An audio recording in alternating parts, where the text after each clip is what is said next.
Yes.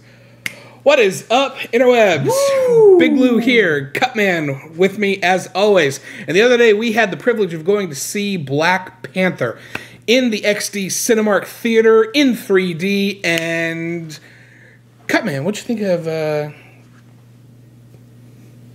Indeed? I thought it was great. I loved it. Yeah, no, it was fantastic. I thought it measured up to Marvel standards. I thought it measured up to standards of that I was not expecting. Yeah. It hit marks. It made me think of. It made me think. It made me think. It made you think. It made me think. As Ryan Coogler's movies often do, Yeah. are wont to do from time to time.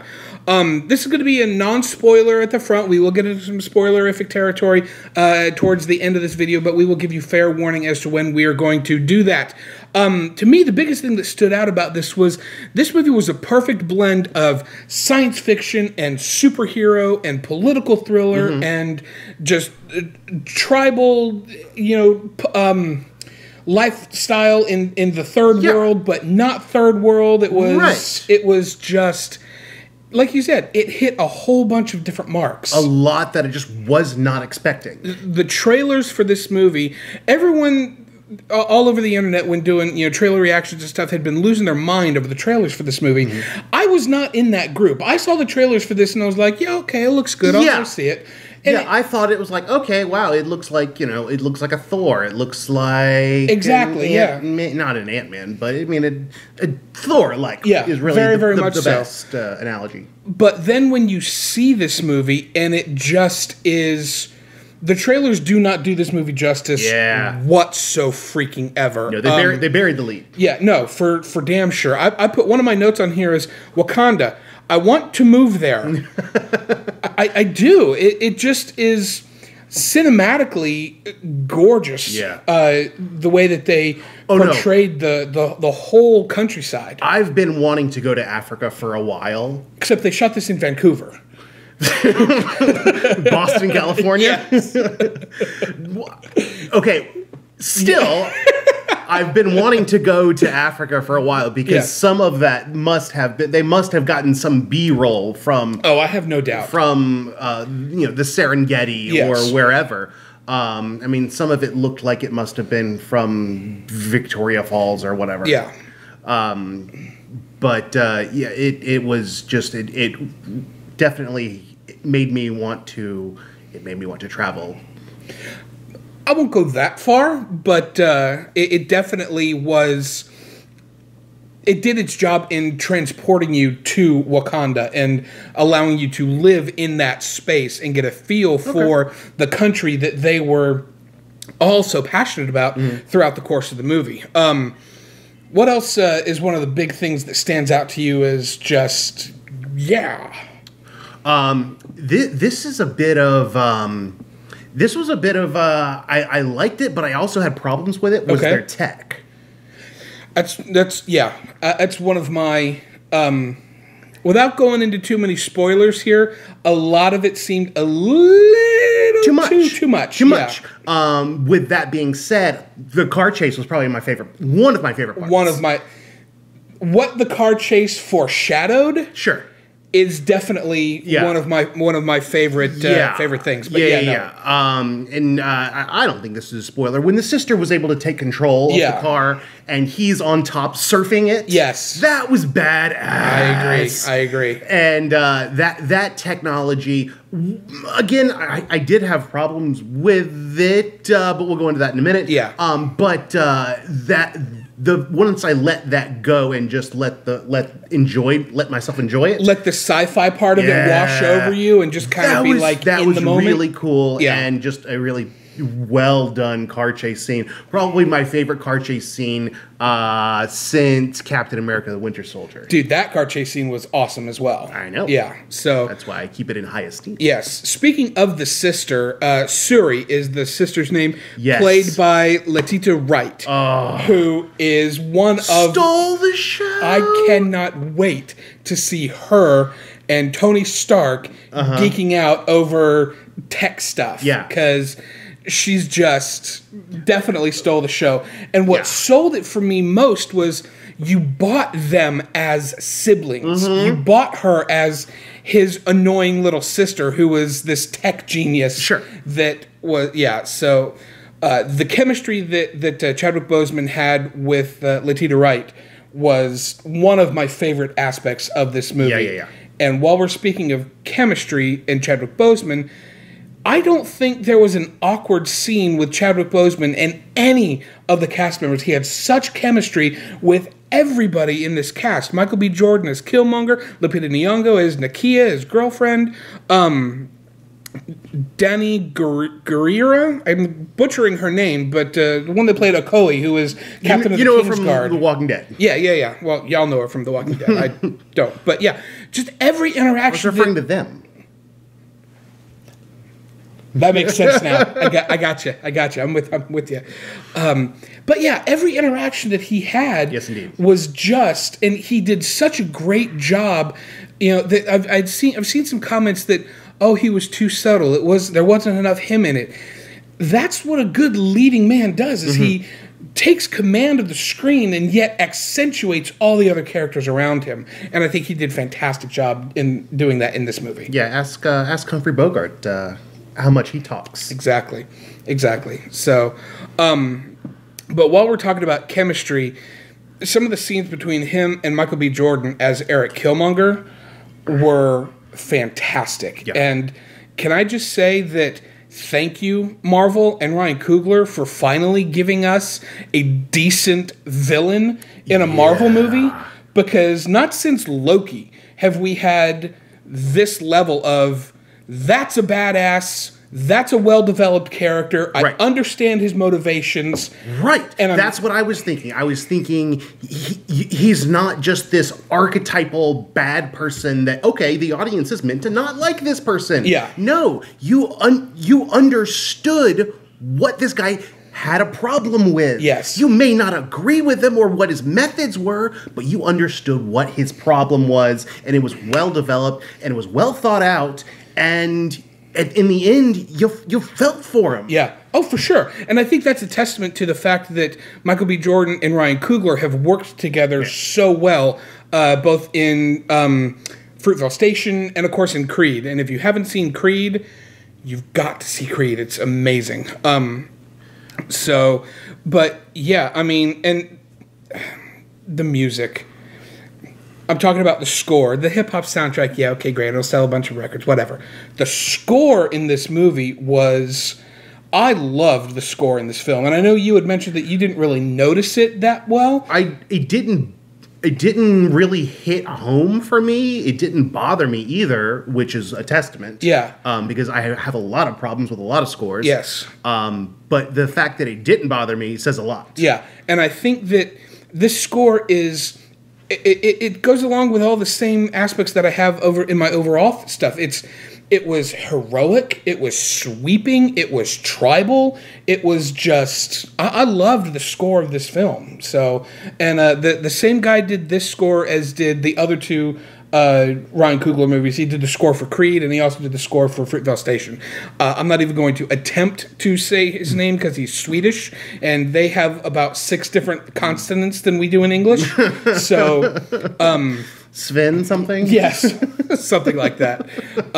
But yeah, I just... this movie blew me away with how much I enjoyed all the aspects of this movie. So... Yes, indeed. Shall we go ahead and get into some spoilerific territory? And if you haven't seen the movie, there's a good stopping point. You can come back and pick it up. We recommend it. Yeah, absolutely. In case you haven't noticed. Yeah, a little bit. So... and now we're going to the spoilers. You've been fairly warned. With the tech stuff, what was it significantly? Because I bet it's the same stuff that bothered me. Okay, so yeah, no, the problem that I had was basically that the vibranium in the Wakandian society culture powers basically everything. Yes. It is the cornerstone of their society, yes. Of all of their tech, of everything. It wasn't explained how that... I mean, it's explained in the Marvel universe that it's the hardest metal, that it can, repel anything. But it wasn't explained how that powers a ship. how it makes these weapons work, how it does all of this. It was a little too convenient. Yeah, it was a MacGuffin, and I don't have a problem with that as long as it's explained. This was not explained to me. Yeah. I put Tony Stark's arc reactor is a MacGuffin, but it's explained how it works. I put vibranium equals magical substance that can do anything, which is not untrue for this iteration. I was able to justify it in my own head a little bit by thinking that because it was the vibranium that allowed them to build this society, that we didn't need to understand how it works because they understand how it works. I understand that's how the movie was written. Yes. I disagree that's how it should have been written. So, but again, like we had said before, once I kind of turned that off and was just like, okay, yeah, superhero, sci-fi, and go. Perhaps they'll dive in that in Black Panther 2. Perhaps. Or maybe she'll, Shuri, who is the Q of this movie. And how great was that scene where she was showing him all the toys and stuff? And still, she's my favorite part of the movie. Yeah. Yeah. Either her or the guy M'Baku,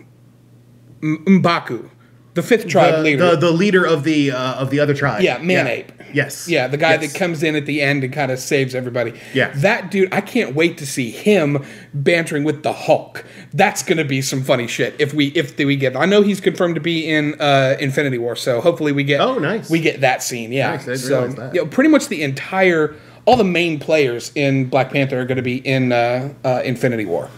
Another part that I just loved, Martin Freeman. Dude. Come on. Martin Freeman. He had a much bigger role to play in this movie than I thought he would. I thought that as well.